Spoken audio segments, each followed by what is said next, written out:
Aditi. Welcome on Dr. A Talks. Hi. So first tell us, how did you think from being a corporate, that typical go-getter kind of a person, from that to becoming the spiritual leader that you became? What took you on that path? It was unpredictable. I was not a path that I would normally have gone through, except that I got to a point in my life where I had created many businesses, multiple sectors, and I felt like I was a hamster on a wheel, in fact, a hamster on multiple wheels, just running really fast and, not necessarily making progress. And under Sena, I started feeling a void. Hmm. And I didn't know how to explain it. And, one thing led to another, had a major...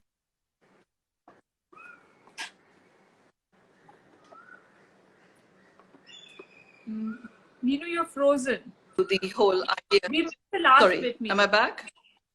A Yeah, friend now of you are. introduced me to my spirit guides, and her guidance to me was go away for 3 weeks. And I chose to go to Bali. And I chose to go to Bali after I had got to a really difficult time in my life in terms of health crisis. I was in London at the time. And from an external perspective, a lot of people would want to have the life I had. And I really should have been delighted with what I had, except under say there was like something more to life is what I felt. And I didn't know where to go, what to look for.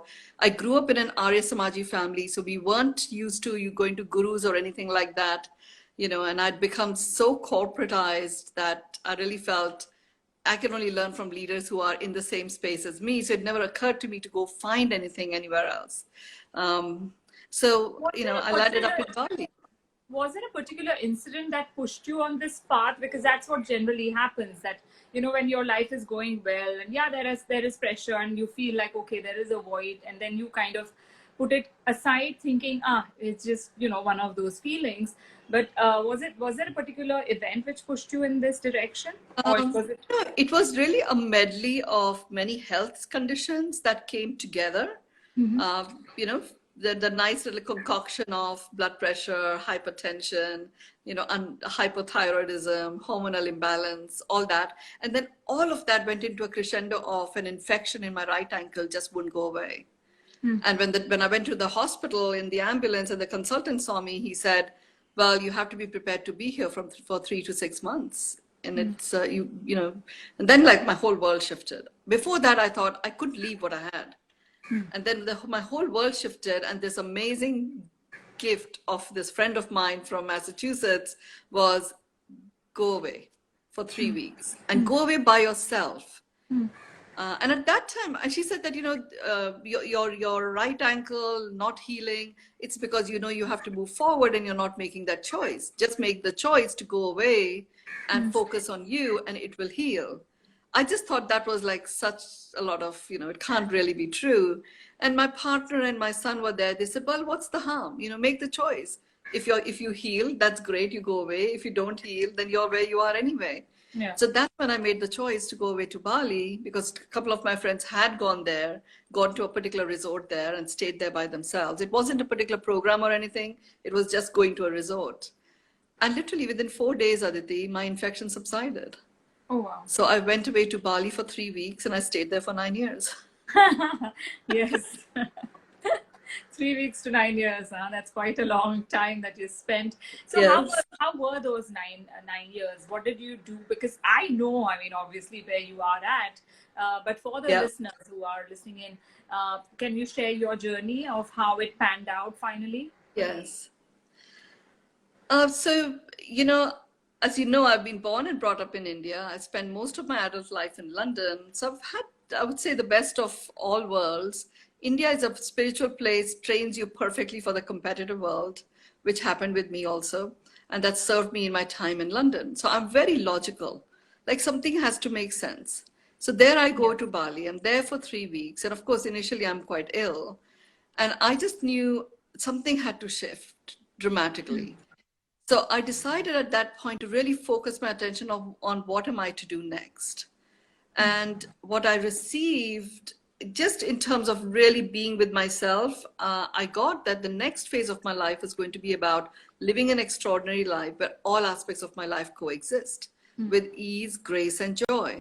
और इतनी जबरदस्त तरीके से आया ना, I like felt that in myself, and I just wanted that feeling all the time. And I remember writing it and circling grace, thinking ये क्या चीज होती है, but it came from within me. That's why I went for it. And then I didn't know how to do it. I didn't know anybody else who had done it.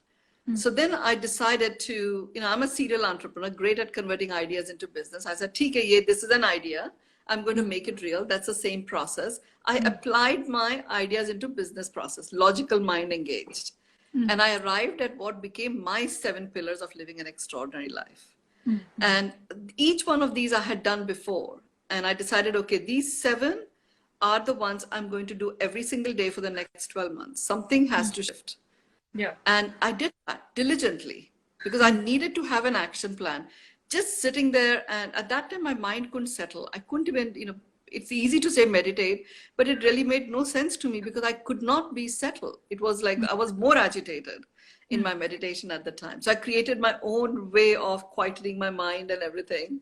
And I was able to implement this. And there are probably some of my friends here from London who knew me before.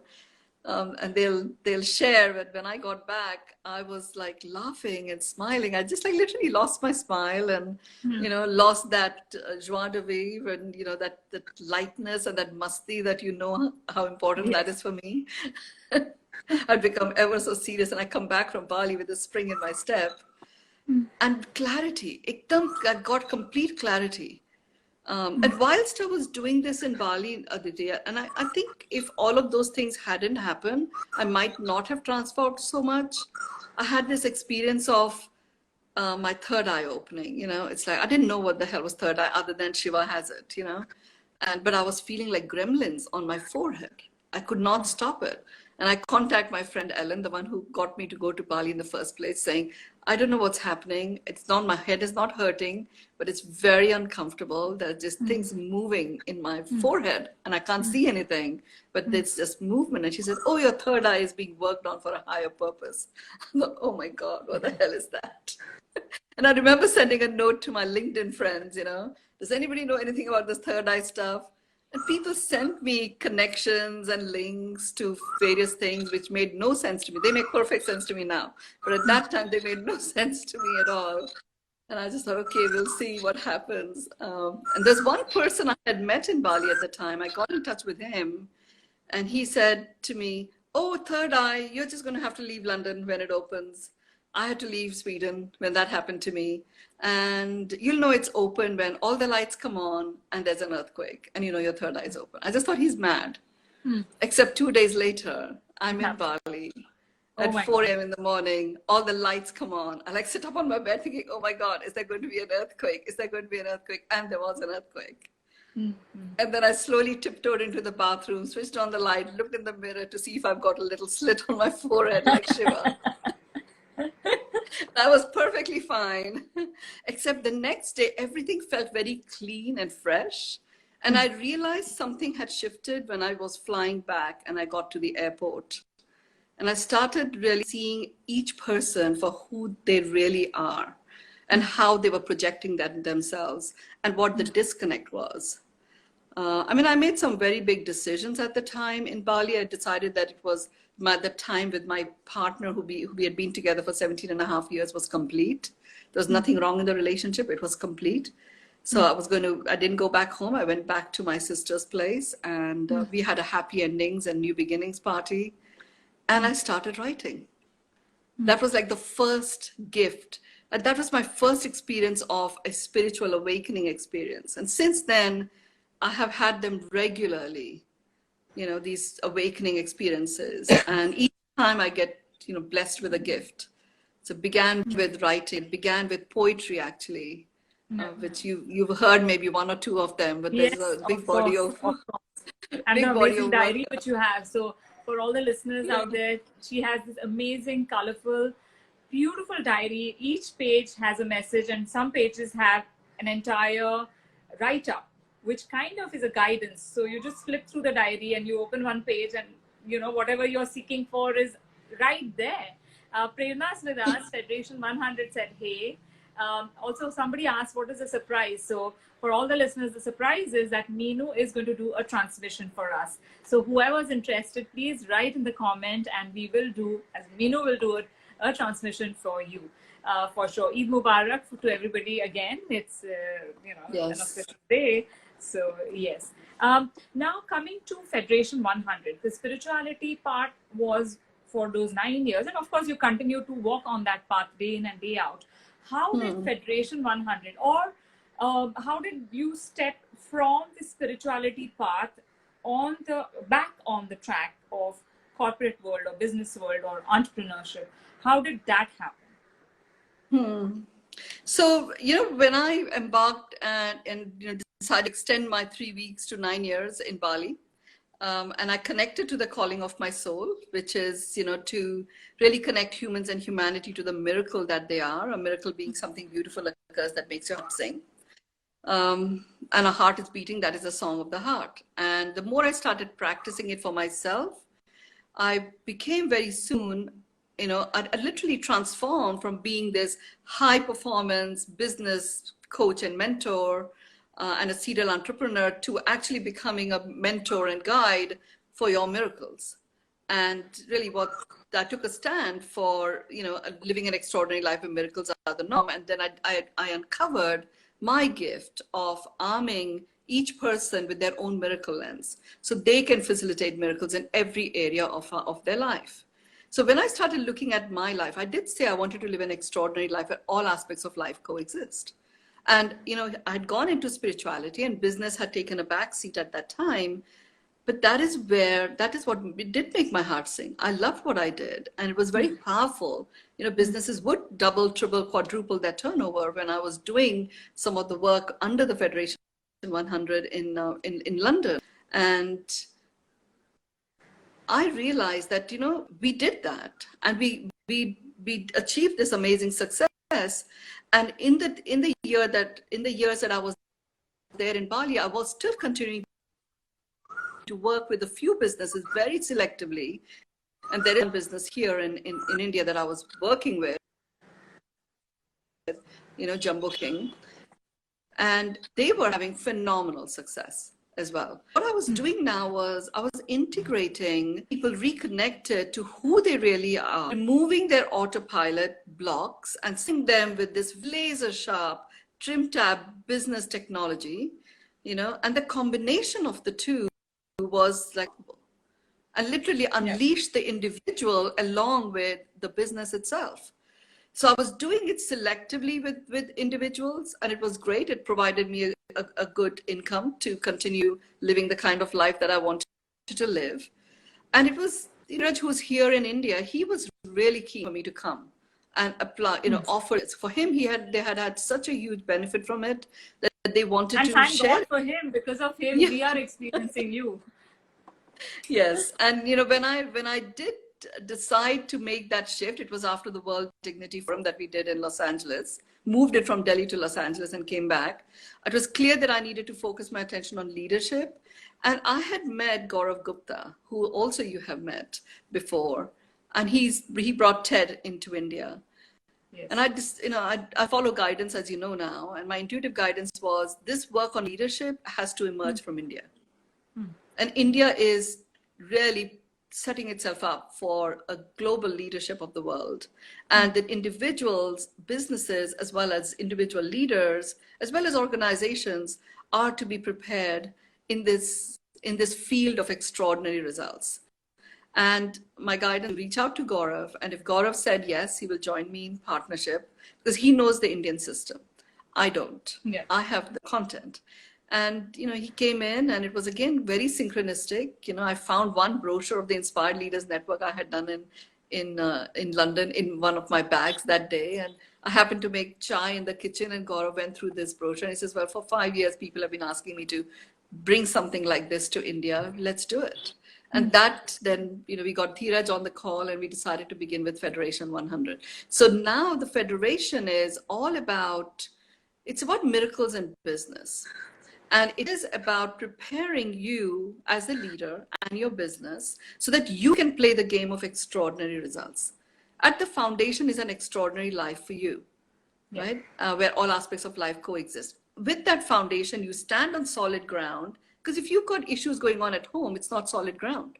Yeah. You know, और उसके ऊपर आप business कर रहे हो, तो business की भी issues हैं, वो भी अंदर आ जाती हैं. You take them home. So that solid foundation of extraordinary life where all aspects of your life coexist and you're thriving on all cylinders, you can emerge as a leader, create a business, and go for extraordinary results, which is unprecedented performance, operational excellence, and transforming quality of life. And now we've got about just over 20 businesses here in India, as well as in London and the US. And, you know, even despite the lockdown period, you know, many of them have reported their largest, the biggest grossing month. Major deals have closed, investments have closed during this time of lockdown. Thriving, as we've been discussing on calls, isn't it? It's all about your mindset. If your mindset is, if you're vibrating at the frequency which you've mentioned to us, then that is it. Now coming to the aspect which comes to many people's mind is that when we speak about spirituality, generally one thinks of, you know, a cotton kurta and a jhola and very regular typical life, which is, so money is something that is looked at negatively when we mention the word spirituality. Now I feel that the combination of two can very well be there. It's not necessary to think otherwise. What are your thoughts on this? So if we look at what is spirituality, spirituality is a connection to the spirit of everything, right? And we, you know, so the spirit of everything, there is nothing positive, there is nothing negative. There is only what there is. You know, if you look at spirituality in that way, and if spirituality is going to start giving a label to certain things, you know, that's a judgment. That's an evaluation of certain things. You know, it's not connected to the spirit of it. You know, so if I look at what's the spirit of money, you know, spirit of money, money was created, you know, when the earth was formed, there was no money. You know, all the living beings came in, they didn't need money. Trees don't need money to live with each other, right? It was humans that created money as a mode of transaction. It was created originally with the intention of command and control. However, the whole world energetically has transformed. There is a rise in consciousness.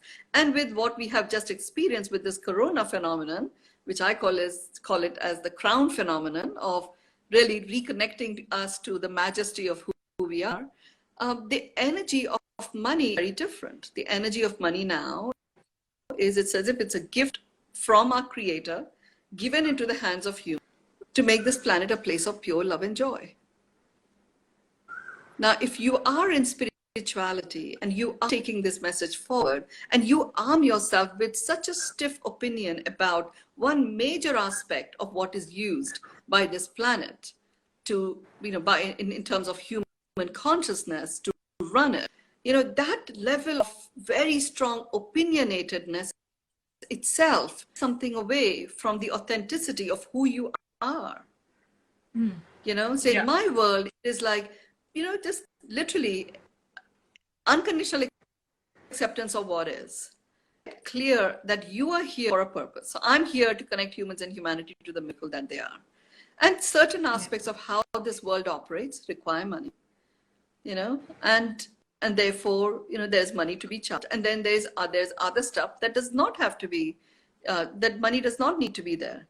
But if I have it, then I can live a comfortable life and I can actually do as much seva as I want out there, you know?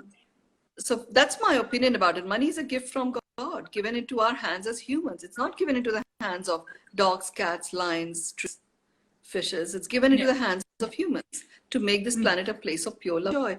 In this era of, you know, uprising of consciousness, as long as you're making this planet a place of pure love and joy and you are one of its inhabitants, there is a flow there.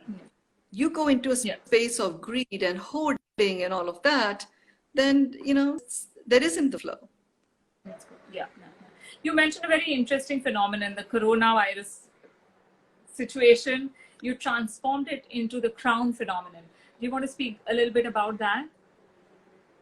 Yeah, and Aditi, you've heard me talk about the 2020 energies long before most people in the world even knew what was to Yeah. come. And Yes. part of what I was saying, like, oh my God, it sounds so gruesome, given that, I said that it's not that's opening for souls, but it's like a whole big stadium and many souls will depart and stuff. You've heard me say all of that, and it's panning out in that way. Yeah. Um, So, this whole, I call it the crown phenomenon because this particular virus, in its complete insignificance, has actually turned out to be such a powerful force, which originated by forces of command and control that would spread fear and use that as a way of commanding and controlling. And literally, what I say is the divine hijacked the plan, and literally utilize fear mongering to support humans to get back into themselves. Began with social distancing, and then it became social isolation. And in that isolation, initially there was rebelliousness and there was all sorts of anxiety and all of that took place, but people started settling in to themselves. And the intention of all of that was the more you start settling into yourself, the more a phenomenon where your crown opens up takes place. And that's whole Kundalini rising, it opens up your crown, you can cosmic wisdom. Yeah. That started happening to even those that aren't even very spiritual. So this thing enabled, that's why I call it the phenomenon, because there's an opening of the crown. You may be aware of it consciously, or you may not be aware of it consciously. It's happened to pretty much everyone. Relationships have gone, chakki bolte hain, during the fact that it's gone on for some, then people have like revived, even though they might have had all sorts of issues to begin with, and okay, let's start co-creating, a sangeet on Zoom, and some fun stuff is starting to happen, and there are greater realizations that are coming about. People are recognizing what the power of, what the value of money is. We don't necessarily need to be out there voraciously The last bit consuming all the time. Creativity is opening up. We missed That's the why I last call it the phenomenon because we lost your voice. Yeah. The crown. You've heard me say this, then we are in the new norm. The new norm is, okay, so I was just saying that, okay, so I was just saying that, the new norm, and unknown is what's known, uncertainty is, it is the death of survival. Invitation to a thriving instinct. All of this comes together means that we can't take anything for granted. In this environment, Aditi, what else is there but to get creative? And with our crowns opened up means our creativity is being generated from within us as well as from cosmic wisdom. And literally anything is possible. So what is your advice? What is your advice to people who are going through anxious or panic mode? Because there are quite a few people out there who even now they're not kind of settled in and they're still feeling anxious. So what is your message to them?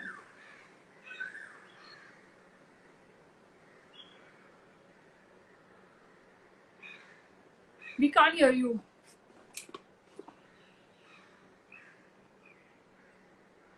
Yes. Yeah, now we can hear you. So my message to everyone who is in such situation is an acronym for, okay, can you hear me now? Yeah, I can. Okay. So I use fear as an acronym for false expectations appearing real. Right? So false expectations appearing real. So I say to people, just literally look at what is going on right now. What is it that feels uncertain? When you honor and acknowledge everything inside of you that is feeling uncertain, then it's out of your system, right? Yeah. At the same time, then you look at what is certain. The fact that you're still here. The fact that you can feel your feelings. you know, the fact that you can even comprehend that something could be better than it is, you know, all of those things, you acknowledge what is certain. And then you go into, well, my heart is singing, you know, it is beating. So there is some miracle here. The thing to remember is fear is false expectations appearing.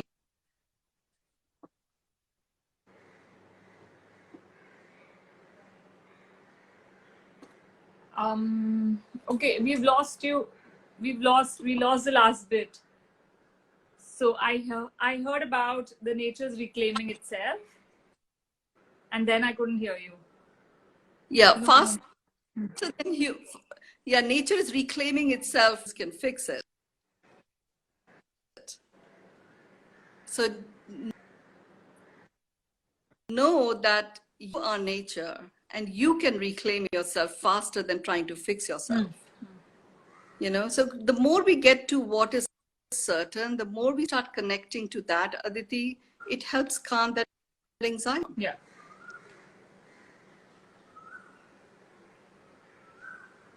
Oh, we keep losing you. I think we should do a few transmissions. I think there's some network issue. Do you think that would be good? You keep going in and out. So there's like a, you know, your voice keeps breaking. So we are getting some part and some part we are missing somehow. So, okay. So we can start with the transmission. Okay. Let's hope, fingers crossed that it all, yeah. Even Prerna saying the same thing, that there's some issue. Maybe with the network. I don't know. Are you on 4G or are you on Wi-Fi? I don't know what to do about it. No, are you on Wi-Fi or 4G?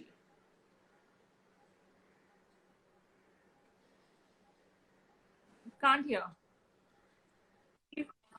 Wi-Fi. You want to cancel the Wi-Fi and go on 4G? I'm on Wi-Fi. Can you cancel the Wi-Fi? Maybe we can hear you better on 4G. Let's try that. Stop Zoom. Dheeraj is saying, Gaurav is saying stop Zoom. If your Zoom is on, then maybe that must be eating up into the network data. So to everybody who's listening in, Mynoo Maryel is a spiritual master. She's also a business mentor who has helped numerous business people all over the world. Yeah, Gaurav suggested to stop Zoom. Maybe that's eating up into the data.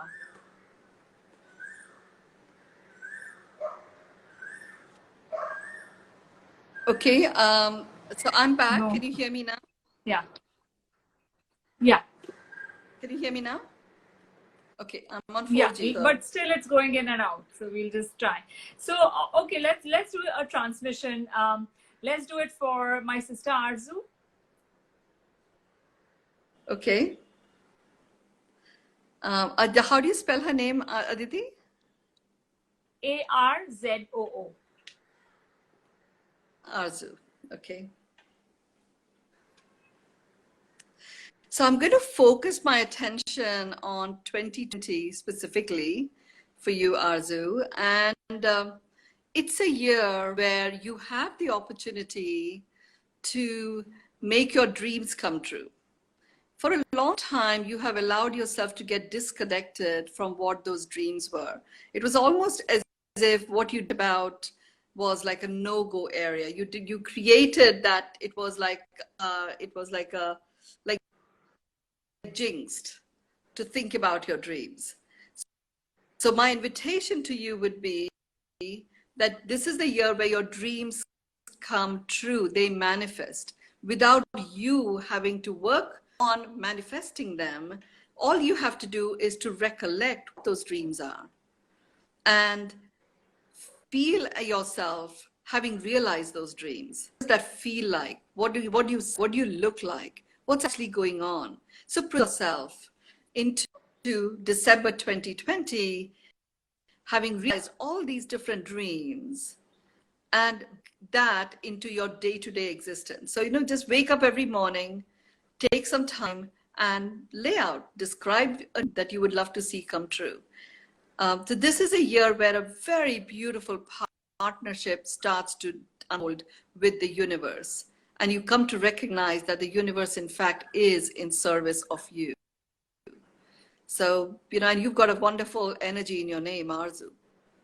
So make your Arzus be realized. This is the year. Okay, and we also have Dheeraj, I think, Dheeraj Jain, who's listening into us, who I think wants a transmission. So if you can also do it for him.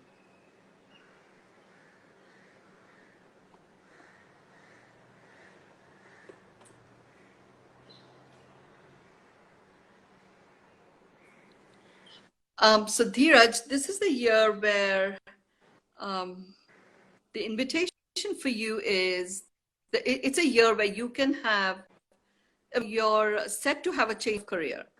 And it isn't a change of job I'm talking about a change in career. This time that has just gone by, it has really thrown up various questions of what you value and what you don't. Allow yourself some time over the next 2.5 weeks. Just allow yourself some time to really get to know what it is that you do want in your life without necessarily mapping a particular career to it. Just focus on you, focus on what it is that you want in your life. Then I invite you to look at doing like a stock take of all the gifts and talent that you have amassed and accumulated. This is not a CV of from this year to this year in this job. All the gifts and talents that, let it be. Let it be a moment of everything coming together. And you will know what kind of a shift sounds. Okay, thank you. And I hope Dheeraj Jain, though again we lost you a little bit, that's okay, but we got the gist of it. So thank you very much. I also want you to do a transmission for Barbies Mehta. There are many requests, Mynoo, so we can go on and on. So maybe we'll do a couple of them because I know we're running out of time. So Barbies Mehta could be one, and then we'll decide.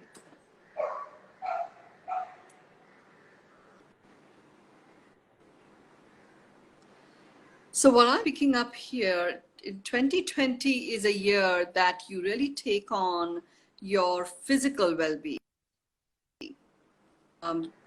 So there's certain issues that would have surfaced over the last 7 months or so, and it's time for you to give some attention to them.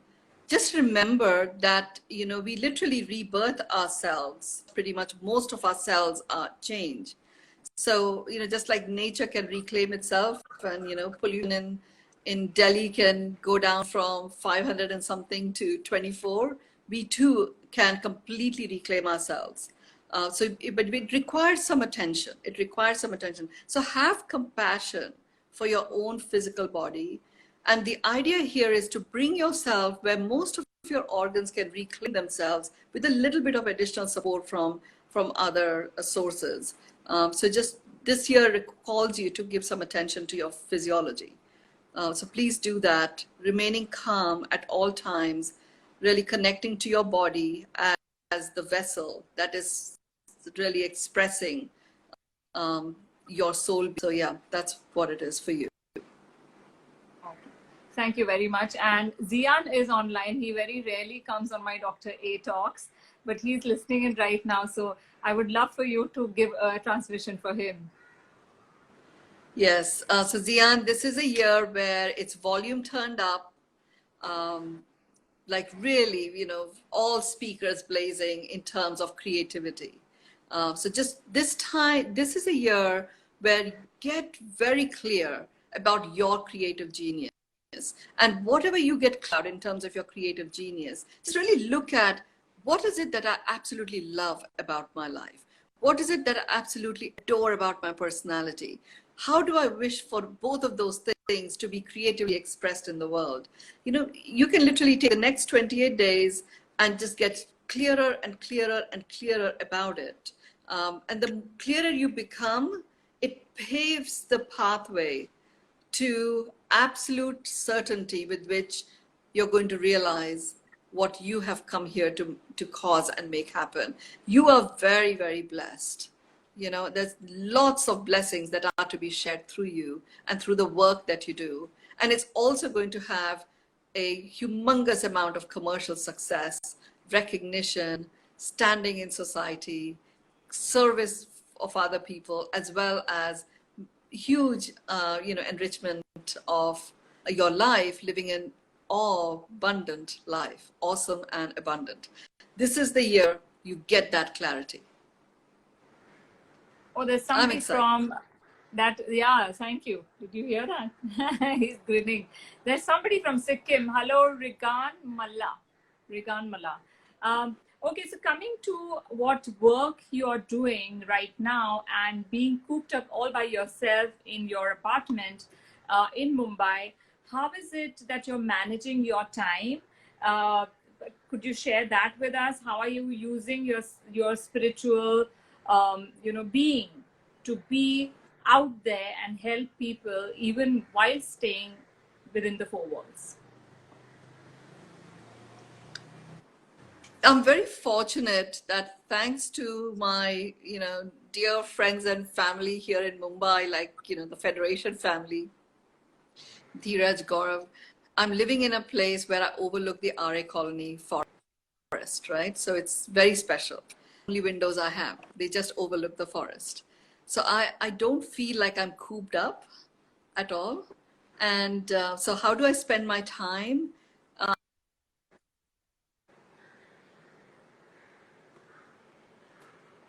Oh, we lost you. We lost you again, the last bit. How you're spending your time. I mean, how I'm spending my time is very... Yes.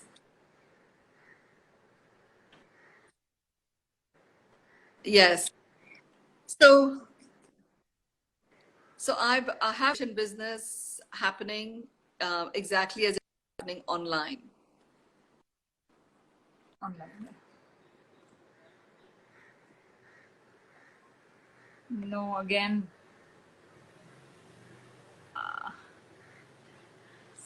So Roshina, Prerna's sister, has requested for a transmission a couple of times. Hi Ajesh, I know Dheeraj, the voice is breaking. Hi V Sagwal. Yeah. Can you hear me, Aditi? Yes, I can now. Okay. So I'm switching between Wi-Fi and 4G. So let's see. So my time is spent, I wake up in the morning, 4 o'clock, do my morning practice, 5 a.m. onwards, I'm on calls with LA. Then I have a full day here. 3 times a week, I'm spending with the Federation businesses, supporting them at this time. We have the Federation sessions that happen to enable businesses to experience the extraordinary results. I do every Tuesday, Thursday, and Saturday. I'm doing a live meditation. It's not a meditation, it's something that is beyond meditation, which activates your connection between the soul being and the human self. And Sorry, then I'm every going to Thursday, ask you to share with the listeners how can everybody join it, A, and B, if so, then how do they reach you? Because the it was best a very powerful exercise that we did the other day on Saturday, and it was really, I attended it for half an hour, and it was one of the most powerful meditation techniques that I have experienced. And Mynoo has started this for everybody on Saturdays, Tuesdays, Thursdays. So can you share with us how it's possible? So I will be posting it on my Facebook page, which is Mynoo Maryel, as well as on my Instagram. So you will be able to get a link to just go in and sign in. It's not in a live format. It is really a meeting room format. So you'll need to just go in and register and you can join it. So that's how it will be. You just look out for my Facebook page, as well as on Instagram, and you will see the posts, and that's how you join it. It's Right. yeah, so it's at 8 p.m. India time for Right. literally 20 minutes on Tuesday, Thursday, and Saturday. Yeah. Yeah. And on Friday morning at 6 a.m. for 1 hour, I have a session on the new norm that also you can join and register, which also will be posted on my Facebook page as well as on Instagram. Right. Roshina, Prerna's sister, is with us, Prerna Langa's sister, and she's requesting for a transmission if you can do one for her. Yes. So Roshina, this is the year you are called to come out of the closet. You have been gifted with very special, intuitive healing powers that express themselves through your hands, and you have been shy about them. So come out of the closet, declare what has happened to the people on whom you have implemented these healing powers. I know you work on the craniosacral alignment, but there is more to it than that. There are many cranial therapists, and there aren't many that are like you. So just muster up that courage, stand in your strength, and show up, declaring who you are and what impact you make, as opposed to what you do. People will buy into what you do when they listen to the experiences of the impact that you have had. That's my transmission for you. So thank you. So I hope Prerna and Roshina, you are happy at the transmission, because they asked a couple of times.